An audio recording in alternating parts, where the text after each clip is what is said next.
اسمعوني يا كبار نجع الجبل، كلكم عارفين اني اقل منكم، لكن عارفين كمان اني اتغربت عن نجع الجبل سنين طويلة في مصر. بطرت وقول لنا عايز تقول ايه من حياتك المواسخة دي؟ انا قصدي اقول لكم ان الكنز اللي لقيناه لو الحكومة عرفت هيقولوا علينا تجار اثارات ويحاكمونا ويدخلونا السجن كمان. مين اللي يقدر يحاكمنا في ارضنا؟ قصر الكلام، الفلوس اللي احنا عايزينها من الخواجة عايزين نعمر بوها بيوتنا، نبيعوا بالهداوة في السر علشان ما نقلبش الدنيا علينا. هيك في الخشمك هتعلم كبارات البلد يتصرفوا كيف؟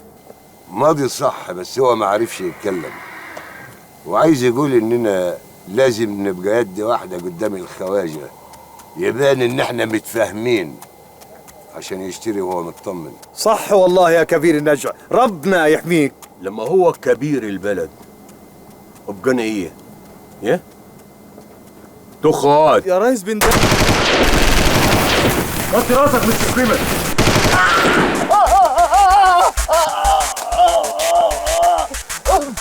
ما تخافش ما تخافش يا خواجه، دول تلاقيهم شافونا بيرحبوا بينا. تقصد ما فيش خطر هنا يا ابو هرم؟ لا مفيش خطر ولا حاجه، الجبل كله ملكنا.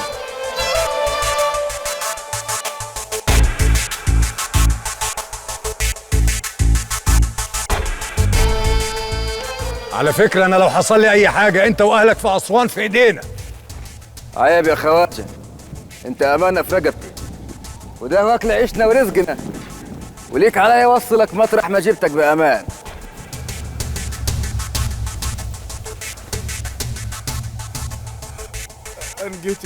انقتل وانا في حمايتك يا حسان. الكبير ملوش ذنب في قتلك يا ماضي.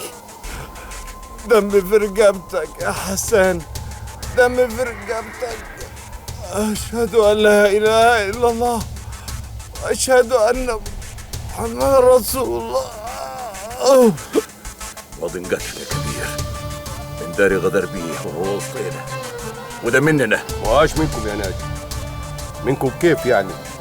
كلنا عارفين انه مقطوع، هو واهله وناسه فاتوا النجا من سنين. السماضي رجع للنجا في حمايتي، يعني بقى واحد مننا يا بنداري. لا هو بالعافية يا لا من عرقك ولا من نسبك، ده واد هامل مليش أي عازة ولا عزوة. أنا عزوت في دياب وأنت وقعت في الغلط يا بنداري ونجدت العهد اللي بينا. روح دور على اهله وناسه مفشلين وقول لهم ليكم طار عند البنداري ويفرجوني هياخدوا طارهم كيف. فضوا الكلام دلوقتي نتفاهموا فيه بعدين، الخواجة وصل. بس لازم تعرفوا يا أهل نجع الجبل إن ماضي دخل النجع في حمايتي وبكلمة أمان مني، يعني بقى من عيلتي وبقى في حمايتي، وأهله وناسه سابوا البلد وما عليهمش دم لحد فينا، عشان كده طار ماضي في رقبتي وفي رقبة عيلة حسان الحويطي، واحنا نعرفوا كيف ناخد طارنا. ناجي ادفنوا في المدافن بتاعت عيلتي. يلا يا رجاله يدكم معاي. الله يلا رجاله رحم الله.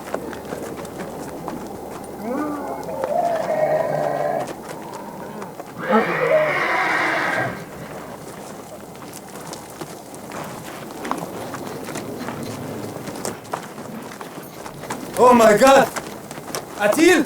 قلت لك مستر فريمان الناس دي مالهاش امان. يا مرحب يا مرحب يا مرحب. مرحب بيك يا جهران ومرحب بكل الضيوف. مرحبا بيك يا مغاوري. لا جعران، انا مش عاوز اشتري حاجه. استهدي بالله بس يا خواجه، تعال نقعد بس، تعال.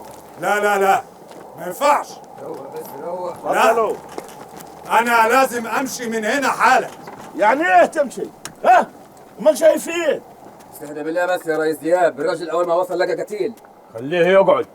الا 3 بالله العظيم اخليه يحصله. ولا بلاش اللي حسان يقول عليه من عيلته. مش وقت حساب يا بنداري، بضاعة قدامك يا خواجة، قدر قيمتها قدام كاميرات النجم. ومين اللي هيفاصل معاه؟ انت يا حسان؟ انا ماليش كلام معاك الا لما اخد حق ماضي، وطار ماضي هاخده يا بنداري، بس بعد ما تتم البيعه.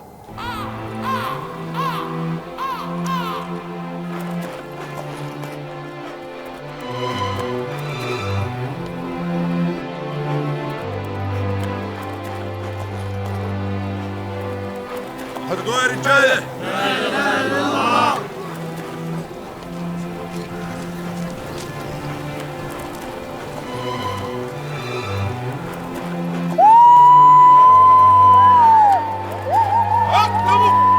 اكتبوا بأمارة هنا. اكتب يا وليه، الله يخرب بيوتكم نسوان فقر. كملوا انتوا يا رجاله، كملوا على طول. ده من عيلتنا يا ناس. مين يكون؟ لا مش من عيلتنا ولا حاجه. اطمن يا مرت اخوي، ده الواد ماضي الله يرحمه. الكبير امر يندفن في ترابنا بعد ما نغسله ونصلوا عليه. مين اللي قتله؟ ده ماضي غلبان. البندريه قتلوه غدر. يا سوادي، ده حسان مديله عهد امان. طمني، مش احنا همل وطاروا ابدا.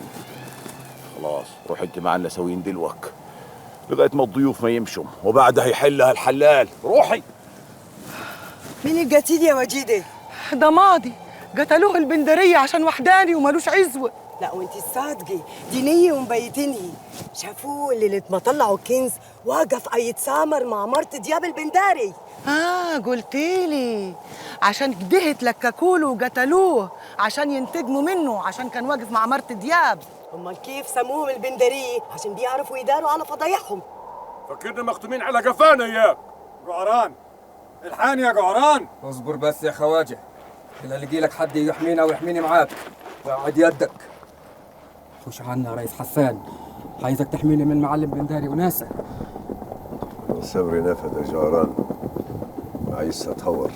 الخواجه لو جراله حاجه قرايبي كلهم هيروحوا في الرجلين، وانا وسطة خير وانتم قصدتوني علشان ابيع لكم الكنز.